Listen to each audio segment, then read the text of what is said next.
ಎತ್ತರವಾದಿ ಸಾಹಿತ್ಯ ಕೃಷಿಯಲ್ಲಿ ತನ್ನದೇ ಆದ ಛಾಪು ಮೂಡಿಸಿದ ನಂದನ್ ಕುಪ್ಪಳ್ಳಿ ನಮ್ಮ ಚುಟುಕು ಸಾಹಿತ್ಯ ಪರಿಷತ್ ಅಧ್ಯಕ್ಷರಾದ ಸುರೇಶ್ ಮೇಘರವಳ್ಳಿ ಅವರ ಸಾರಥ್ಯದಲ್ಲಿ ಸುಮಾರು ಕಾರ್ಯಕ್ರಮಗಳಿಗೆ ಅತಿಥಿಯಾಗಿ ಬಂದ ನಂದನ್ ಕುಪ್ಪಳ್ಳಿ ನಮ್ಮೊಂದಿಗೆ ಸುಮಾರು ಶಾಲಾ ಕಾರ್ಯಕ್ರಮಗಳಲ್ಲಿ ಭಾಗವಹಿಸಿ ತನ್ನದೇ ಮಾತಿನಲ್ಲಿ ವಿದ್ಯಾರ್ಥಿಗಳ ಮನಸೂರೆಗೊಳಿಸಿದ್ದಾರೆ.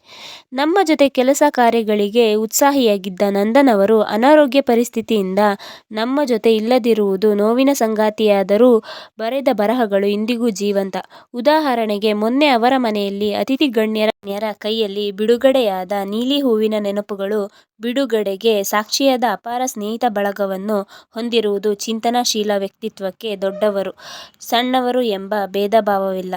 ಕುಪ್ಪಳ್ಳಿಯಲ್ಲಿ ಕಳೆದ ಸತಿ ಬಿಡುಗಡೆಯಾದ ಭಾವರೇಖೆ ಪುಸ್ತಕ ಬಿಡುಗಡೆಯಲ್ಲಿ ನಮ್ಮ ಜೊತೆಗಿದ್ದವರು ಶ್ರೀಕಾಂತ್ ಶಿವಮೊಗ್ಗ ಸೇರಿದಂತೆ ಹಲವಾರು ಸ್ನೇಹ ಬಳಗವನ್ನು ಹೊಂದಿದ್ದಾರೆ. ಒಟ್ಟಿನಲ್ಲಿ ಹೇಳುವುದಾದರೆ, ತೀರ ಕಡಿಮೆ ಜೀವಿಸಿದ ವಯಸ್ಸಿನಲ್ಲಿ ಚಿಂತನೆಯುಳ್ಳ ಬರಹದ ಮೂಲಕ ಸಾಹಿತ್ಯ ಪ್ರೇಮಿಗಳ ಮನೆಮಾತಾಗಿರುವುದಂತೂ ಸತ್ಯ. ವ್ಯಕ್ತಿಗೆ ಸಾವಿದ್ದರೂ ಸಹ ಚಿಂತನೆಯುಳ್ಳ ಬರಹಕ್ಕೆ ಸಾವಿಲ್ಲ.